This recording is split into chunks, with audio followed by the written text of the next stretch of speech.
Hey YouTube, Mobile Gamers Unite. I wanted to give out a quick shout out to my guild, and while I'm doing that, let's talk about guilds real quick. Guilds are an intricate part of this game. They're very important. Why? Because of rune stones.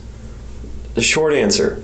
Also, it makes it easier to level up your classes because instead of having to grind out all sorts of materials and wasting a bunch of your stamina, you can just use some of your guild points to get 10 of these materials, 10 of those, 10 of them at a time. Depending on what level they are, they cost less or more of your guild points that you get from completing Guild War.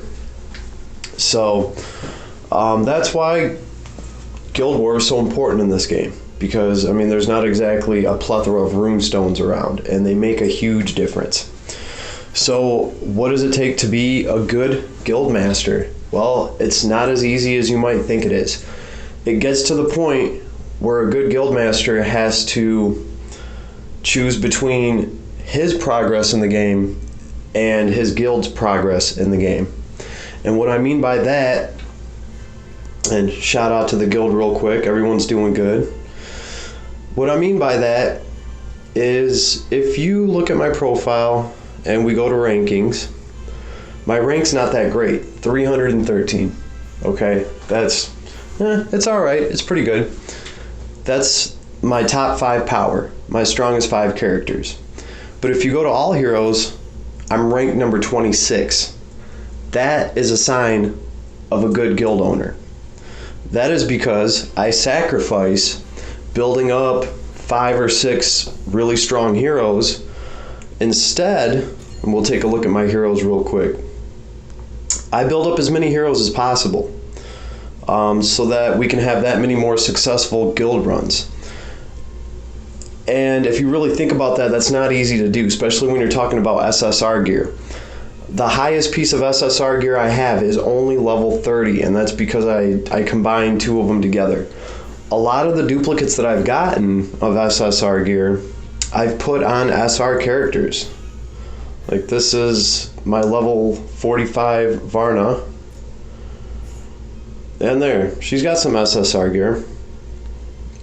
So I try to spread it out. I want my overall power level to be higher than just a handful of characters, because realistically I'm going to benefit more people this way, and that's the way that I have to think if I want to have a successful guild. Also, I got to keep the guild wars running. I have to motivate people, and you got to have a thick skin.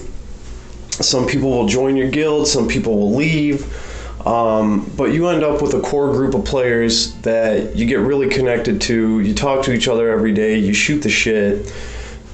That's really what makes this game better than other games right now, is the fact that we can actually play against other people. We can shit talk people while we play them.